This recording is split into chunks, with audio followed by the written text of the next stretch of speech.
breezy with a little sun, high 58.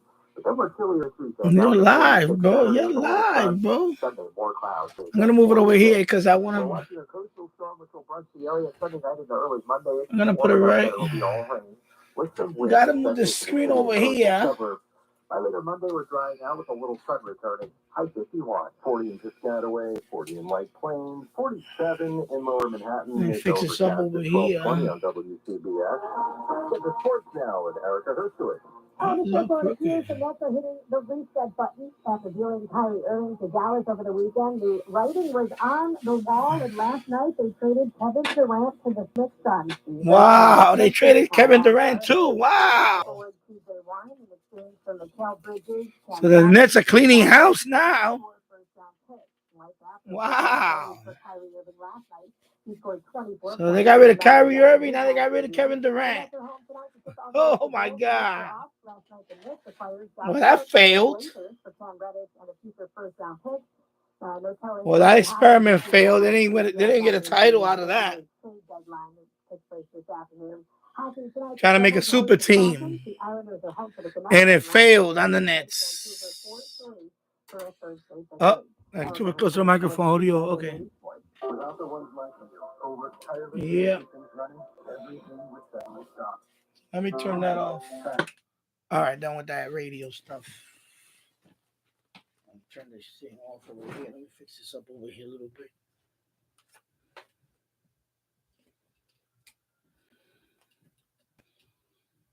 Put that there for now. All right, let me see what I can do here. I'm gonna turn all this, fire up all this stuff here.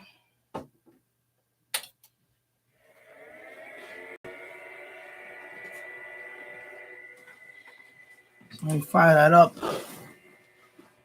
So we're gonna go back up today. Let me take this out of here. Well, this is a future thing I'm looking into now. You see this? It's a talking house AM transmitter. I'm gonna use this Philips one because this is just from a hospital telemetry thing. I don't even have the power supply for this, but I want to take this part out. Maybe they call it. Actually, it's pretty small. I can take it out. Anyway, so I want to use this part and see if I can somehow incorporate it there, and try to rack mount this AM transmitter for like a little what do you call it? Like a little AM, let me say. Yeah, AM transmitter. Okay, this thing's okay, there you go. I'll go back in there. I'll do this for now. Alright, so I'll do a little live stream for a little while. Let me get this out of here. This old AB switch. I'll put this somewhere. Old AB switch right there for now. That's what I'm looking to do for this AM transmitter. Make sure I'm gonna make a rack, or maybe I use this shelf. Put the AM transmitter in there. And then this is gonna be hooked up to I'm probably gonna use a Raspberry Pi for this, so I can do like a radio station. So this is only for AM broadcast band.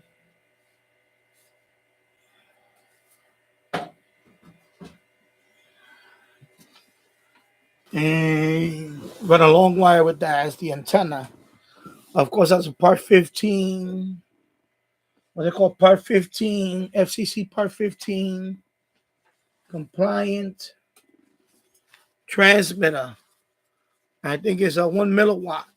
I can only legally transmit on medium wave on AM.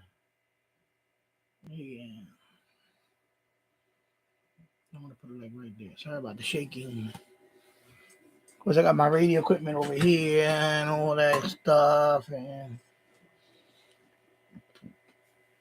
move it over here a little bit.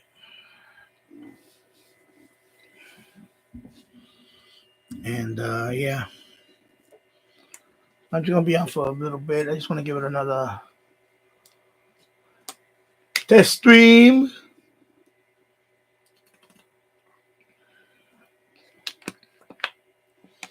Yep. So I'm definitely looking forward to. So I think the next project we're gonna start with eventually is the sophos. Let's focus. Okay, focus. There you go. So I think the next project is gonna be this guy. I'm gonna. As a matter of fact, today I'm gonna start searching for. I'm gonna pull this out today.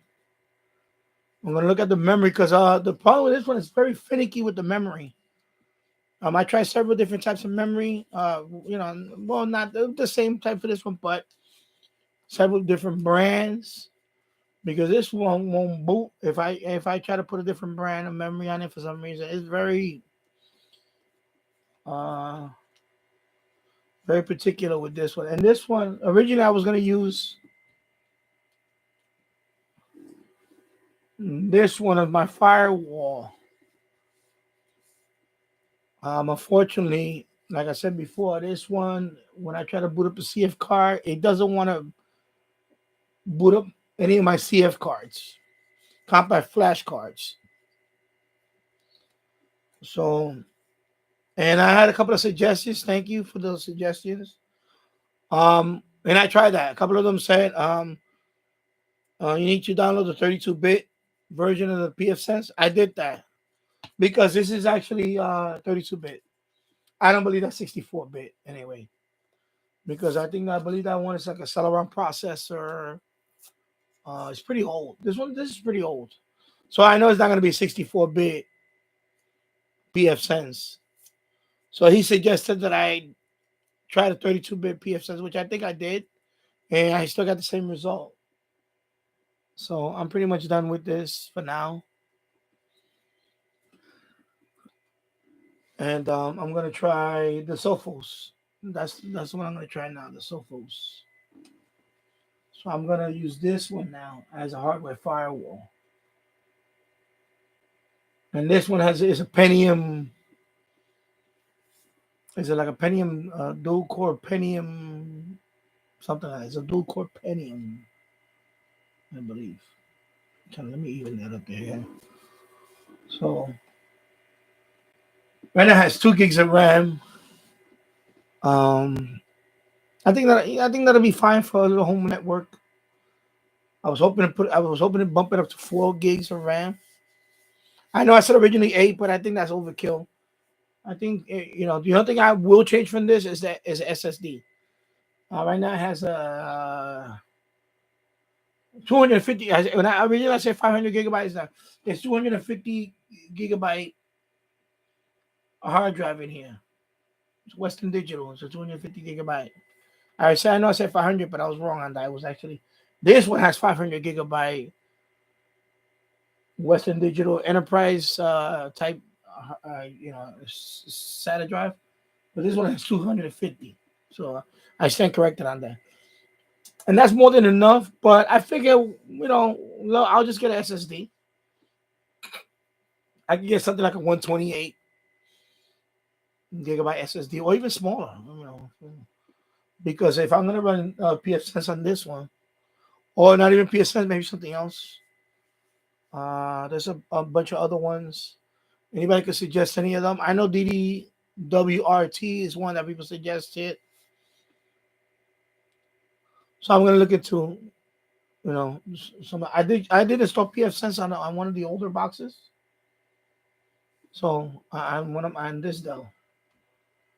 I believe it was this one that I installed PFSense just to try it out, and it worked fine. Everything. So I know that the PFSense that I had used was a good copy. And then, of course, later on, I wiped it out and I put Sigma NAS on this one. So I think the next project is going to be, is to wipe this out. But before I wipe this out, I want to put an SSD at least. I'm going to try with the 2 gigs. because I think because right now I'm on a budget, and of course, like I said, this is all on a budget. This is all, of course, a lot of there's no new part, nothing new here, and some of those computers down there are actually trash can finds. Give me a second.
Okay, my wife manager called me up for something. Of course, nobody's watching. Nobody. It's okay. But yeah, so that's my plan for this one. It's gonna be a firewall. Because I don't see anything I can do with this one other than that. Is the hardware is just enough to it'll be a good firewall solution. I mean, essentially, it is an email security filtering device, so it is basically a firewall. So I'm gonna install on this one. But like I said, I'm gonna try to get an SSD, a smaller one, and that'll be eliminating two things. One, I will have the spinning drive, and two, I think power consumption. It'll be a lot quieter, and I think and that'll be that, and that'll run fine. So yeah, and then the next thing is the backup. I need to start backing up my. I need to finish backing up my old Dell 2950 Power Edge 2950. I want to finish backing that up. Then I'm going to wipe that out. But before I wipe it out, I'm going to look at the drives again. And I'm just going to use that as a network attached storage.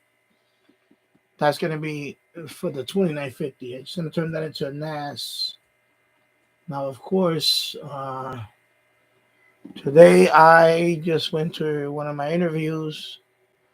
Depending on how that goes, I will be working. Right now, I'm looking for employment. I prefer part-time employment, but if something comes along and money is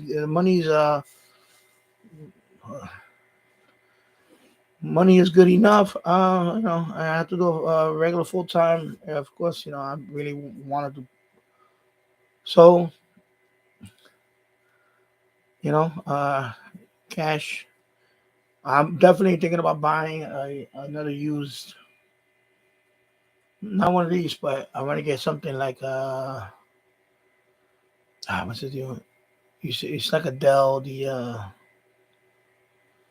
It's not the R7. I forget what it's called. Not the 7.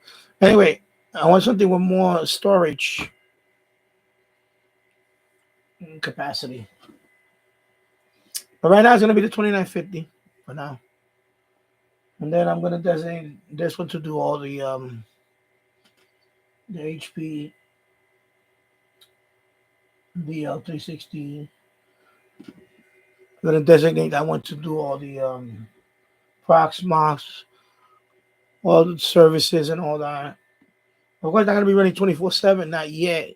I will because I'm looking into also eventually having a web server. I have a few websites that I'm currently.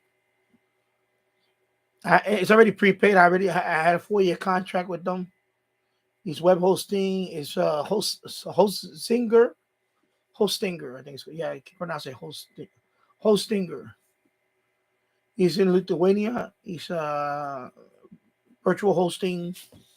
It's okay. It's good. It's virtual hosting. It's not a dedicated web server.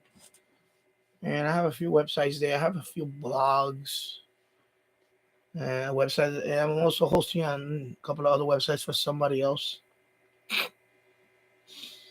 Of course, they're not high traffic websites or anything like that.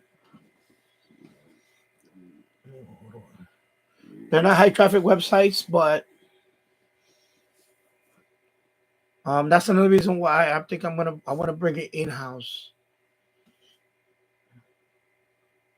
So I'm looking into doing that. I always wanted to do that. Now that I have the fiber optic, internet, gigabit fiber. Now I'm really considering doing in hosting in house because, like I said, I got another year and a half. Basically, by the summer of 2024 is when the contract is going to expire, and then I have to pay a full price because, of course, they gave me a good discounted price for 4 years. So now the price is going to almost triple when the contract is up for 4 years. And I don't want to pay that much for virtual hosting, and they're not high traffic sites, anything like that. In other words, they're not making money. They're not making any money. If they were high traffic sites and they were making money, then I would just renew the contract and that's it. Because then I know that the service is working well, and especially if it could pay for itself. But that's not the case now. They're not making any money, and so I'm gonna and I still want to host them. So I'm thinking about bringing them in house, and that's gonna be running 24/7, obviously. But I want to get a low. I want to do a low power solution for that. I know people say, oh, you could run web servers and all that under, of course, virtualize it. And then I thought about that, but I really want to get a dedicated hardware standalone. I want the box to do one thing, is web service. That's it. Because one, I don't want. I know if anybody got a solution out there, you could just tell me. I don't want to have my. Well, in other words, that's going to be a production server, right? It's live. It's a website. They're live. I don't want to mix that with stuff that I'm going to experiment with. It makes no sense. So if I do the web server, it's definitely going to be a dedicated machine with the web server. And that's it. I know people say, well, yeah, you can virtualize. Again, I don't want to do that. I don't want to do that. I thought about that. Because that's, first of all, it's going to be running 24/7. And if it's only going to serve web pages, and you know what I'm saying, that if it's only going to be for web serving, I want that to be running 24/7. That's going to be a lower power solution for that. And that's it. That's the only service it's going to run. It's going to run basically any web services and anything involving that. And then everything else, like I said, I want to have a virtualization thing for to do other stuff, and that stuff is not critical. It's not going to be on 24/7. The web server is going to be running 24/7. But before I do that, I'm going to see if I may have to contact the Optimum. That's my internet provider right now, Optimum. Because, of course, if you serve web pages, there's two options. One is not very good to do that. Is the dynamic IP. I know they have like programs now that They take your dynamic IP, they reroute it to, I really would like to get a static IP. Static IP. I know static IP, some people say, oh yeah, but now you're opening yourself up to be targeted, da da da da. I get all that. And I know now that a lot of people, some people do more of that dynamic IP, especially if you have a home network. So I'm going to look into that and see if I can do it dynamically first. Because if I try to do dynamic IP, I think now they want you to upgrade to a business account. And right now I'm paying $60 a month for 2 years. That's my contract with Optimum. $60 a month for 2 years. One gigabit per second download and upload speed. But again, you get dynamic IP. You don't get a static IP. You get a dynamic IP. If you want a static IP, I think for that they're gonna want you to go over to business account. Or I think you have to pay extra. There's a because I know with the cable, I know the optimum cable internet was like that. That if I wanted a static IP and this and that, I think you had to pay it was a lot more money. And I don't want to pay a lot more money just for that. For that, I'll just, especially per month. For that, I'll just renew the contract with Host Singer, or look for another web host, or bring it here and do dynamic IP addressing. So that's another challenge I have. So anybody can send me any tips on that. If you have a web, if you have a home network, and you're hosting websites on your home network at home, and what are you doing? What kind of, first of all, I want to know what kind of web server you're running, what kind of operating system. Of course, I want to run a Linux based operating system. I don't want to run my web. I don't want to run a web server on the Windows. So no Windows option, please. It has to be Linux. Of course, I was looking at CentOS, but now they're going to discontinue that, or they already discontinued it, from what I heard. So, and there's other ones. There's other web uh, Linux out there that for web hosting or web serving. But that's the one I used a lot for a lot of years was CentOS or CentOS. But now I believe that they're now, and it's a good operating system for that. But of course now they're gonna abandon that, which is a shame. It really is a. So I'm looking for alternatives for that. So anybody has suggestions on that, let me know. Let me know in the comments. Let me know in the if you're unless you come on here and let me know now, but let me know in the comments about that. I would like to know about that because that's one thing. So on your hardware firewall, it's not going to be this one, but I'm just saying that it's going to be another system that's going to do the web server, and yeah, that's what I want to do. And upload speed right now, I'll show you real quick. Let me go over here. I know right now I have my optimum stuff going on over here. Actually, I'll move it over here. Let me just move it over here. So speed right here is, I'll show you right now. That is my current speed right now. The current speed is right. And that light is hitting right there. Okay, there you go. So that's my current speed right now, 925 megabits per second. I did a speed test right before I came on. Because I don't want to do a speed test in the middle of a live stream because I did that in my other channel and they bumped me off, which was weird. I did a live stream before and I did the, what do you call it, the speed test while I was doing the live stream and it didn't disconnect me. But this time around, the last time it did disconnect me off the live stream. So this time I didn't want to take a chance. So I did that right before I came on. So as you can see, 925 up, 9.25 download. Upload speed is that's what I usually get, 679. Sometimes I may go up to 700 on this machine. On this machine right here.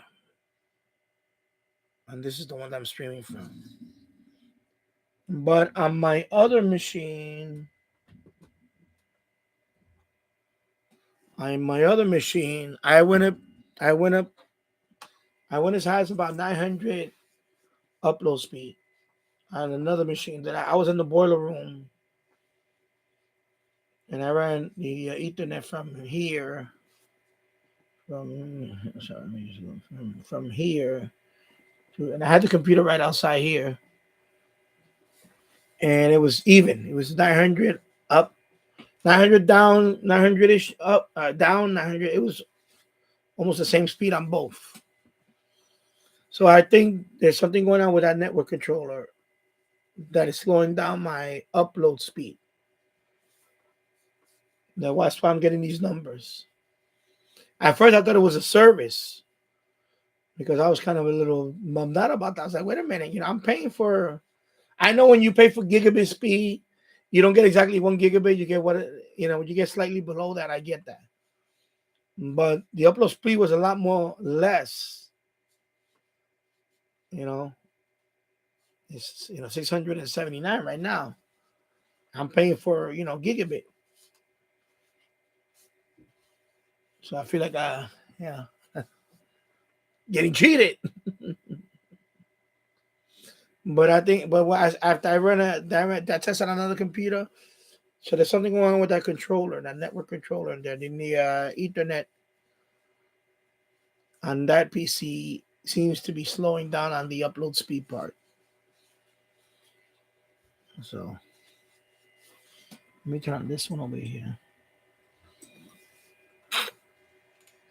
And the computer I was talking about is this one. This is the one I was talking about that I was getting. This one I was getting 900 up, 900 down.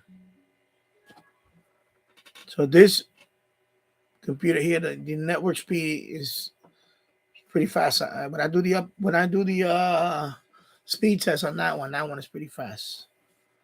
But the one I'm using now it gives me that low number on the upload speed. So in case anybody want to ask me a question about that too, like, why is your upload speed so significantly low, a lot lower than your download speed? I got to pinpoint it down to, it's just my computer, this particular computer. So, because at first I thought it was just the service. I thought the service was giving me a lot lower upload speed. Now, of course, I never tried Verizon Files. I had a couple of questions asked me about that. Have I ever tried Verizon Files? No, I never tried it. I thought about trying Verizon Files. What happened was I have coax cable internet here for quite a few years. For a long time, actually, for over 10 years.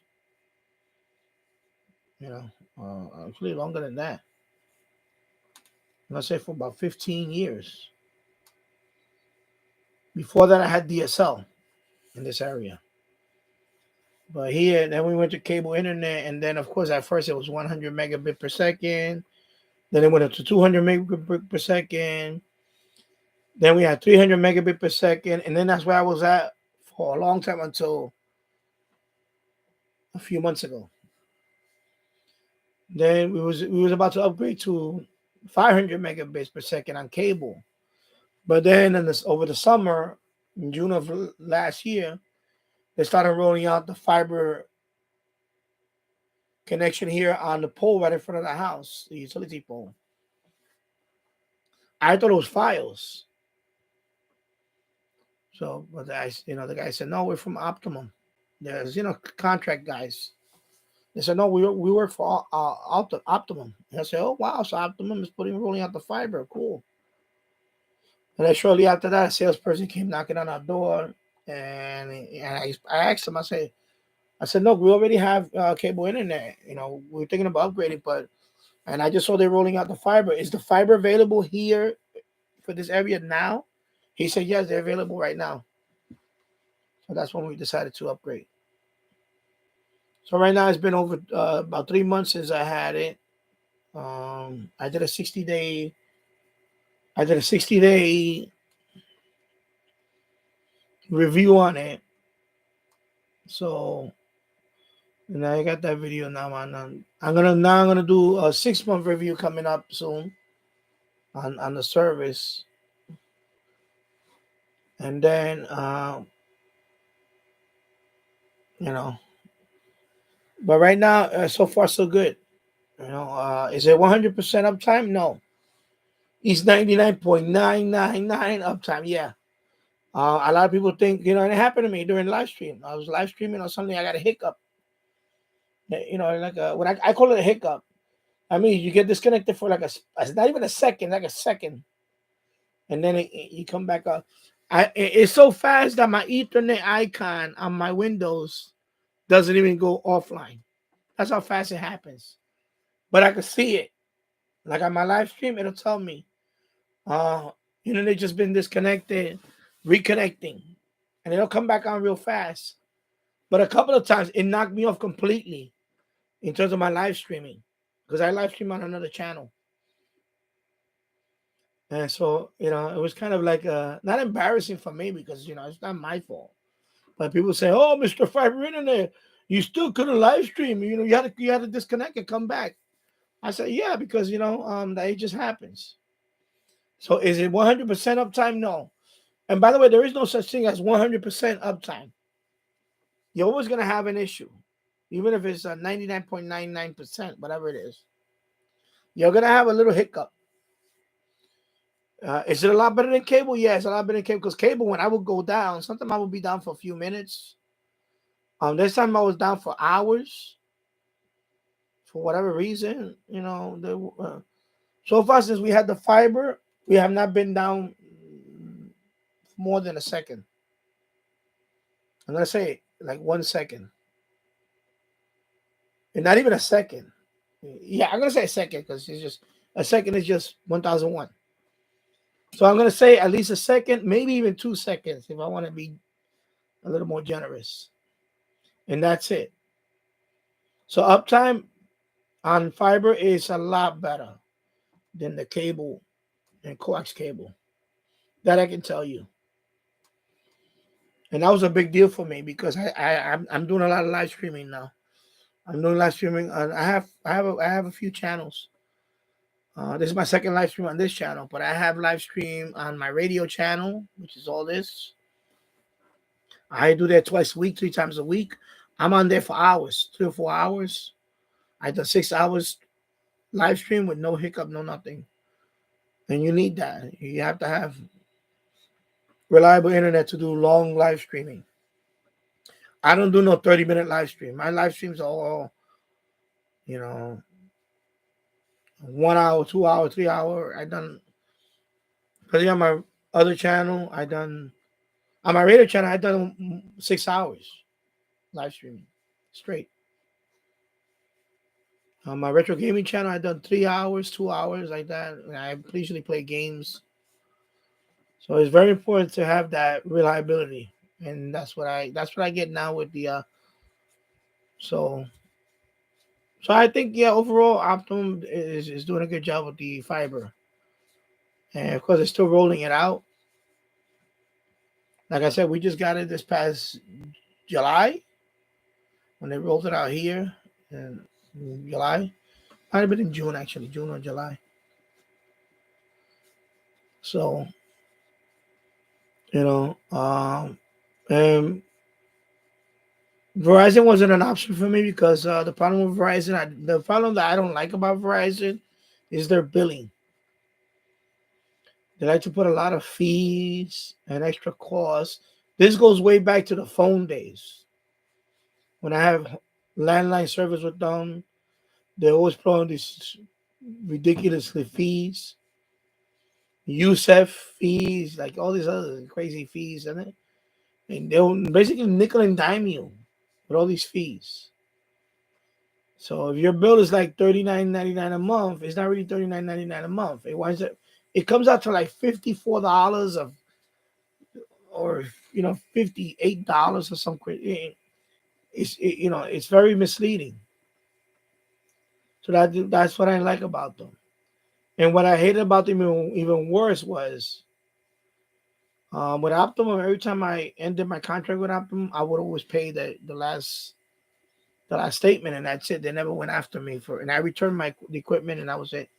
Oh wait, Verizon. Every time I cancel my Verizon service, whether it was DSL, and I've done that before, DSL here or DSL back when I lived in the Bronx, they wound up saying I owe them one more billing cycle and things like that, and then they would take me to collections, and nobody wants to be taken to collections, and that leaves a bad taste in your mouth when you're trying to deal with a company that everything they do is take you to collection, and like, no, you know what? I paid you up to the last bill, and you should have just stopped billing, but they kept on billing me, and then they had the nerve to take me to collection. And I never had that issue with Verizon. I mean, with Optimum, never had that issue before. But with Verizon, it seems to be every case with Verizon, he's never a clean break. They want to still bill you, and then they want to point the finger at you, and then say that you owe them money, and then they take you to collections.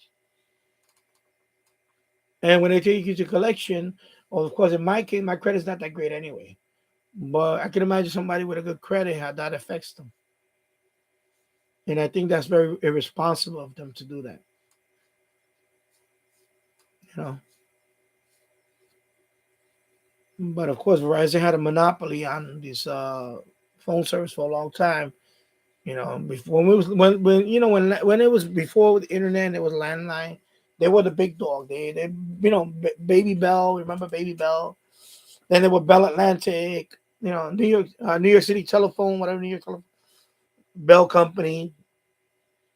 Then there were Bell Atlantic, and then they became Verizon, and it's a monopoly. It's a monopoly. So now I'm glad that we have competition, at least a fiber internet now. That's not the Verizon Fiber was the only fiber option you had around here, and that's why I was reluctant for a few years, not to go back to Verizon. I said no. I'd rather just stay with Optimum Cable and deal with that than deal with Verizon overpriced, charge you nickel and dime you for every little thing. You know. So that's why I never signed up with Verizon. I don't know how you guys feel about it, but that was my experience with Verizon. Uh, you know, wasn't good. The experiences weren't good with them. And the service was the phone service itself or the internet service was good, but I just feel like their billing practices today is not a good thing. So there you go. So anyway, I'm gonna shut it down for now. I just want to say thank you for everybody subscribing to my channel. I know I went over the 100 subscriber milestone, and I really appreciate that. Let me check the exact number right now.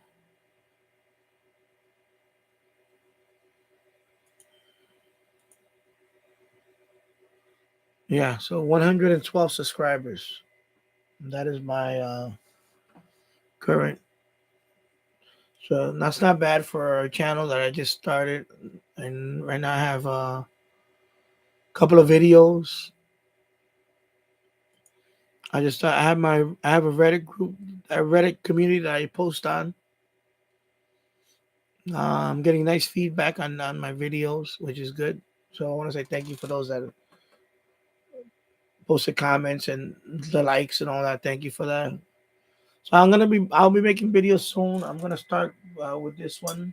The most likely is gonna be the sophos. We're gonna open it up and we're gonna see what's in there. And then I'm gonna start working my way. Open it up. We're gonna swap out a couple of things on this, and then we're gonna probably install Well, I want you guys to give me feedback on that. What kind of firewall software should I put on this one? Mind you, this one is going to be a slower type. It's probably most likely going to be 32-bit system. So it's not going to be a 64-bit type PF Sense or anything like that. And I'm open to other stuff. It doesn't have to be PF Sense. I know there's another one called Open Sense. So maybe I could look into something like that. But let me know. I want to know in the comments what you suggest. This one's gonna right now we're looking at 2 megs of RAM. I know it's not a lot, but if for a small network like this, a firewall, I can deal with that for now. Because unfortunately I cannot use this one right now. Much as I want to use that one, I can't. And so we're gonna get started with this one, and then I'll start working my way down. I thought about using the Barracuda network one, the Web Filter 410 as a hardware firewall. I can use that one. But you know what? I'd rather use this one. For the money that I put this one in, and that what I pay for this one. This one is basically the equivalent of this one in terms of hardware. So, even though this one has a nice little LED screen there, and I don't have LED screen, it's okay. It's not a big deal. But hardware-wise, they're very similar. Except this one, I can hook it up to screen and all that. This one, unfortunately, you have to do the console type thing. That's the problem with this one too. Everything has to be through the console type thing. This one, I can just put up. It has a screen. I put a keyboard on it. Boom, boom. I'm good to go with this one. The other thing about this one I want to put is in the back. I have. Let me check right now. One, two. I'm probably gonna put a dual neck on this one. Or a dual neck for this one, and then I can use this one for firewall. So anyway, I just want to say thank you. Thank you for the all the likes and I said 100 subscribers. Next goal is to get 200 subscribers. So thank you, and I'll see you on the next one. So thank you for watching. Take care. Bye bye.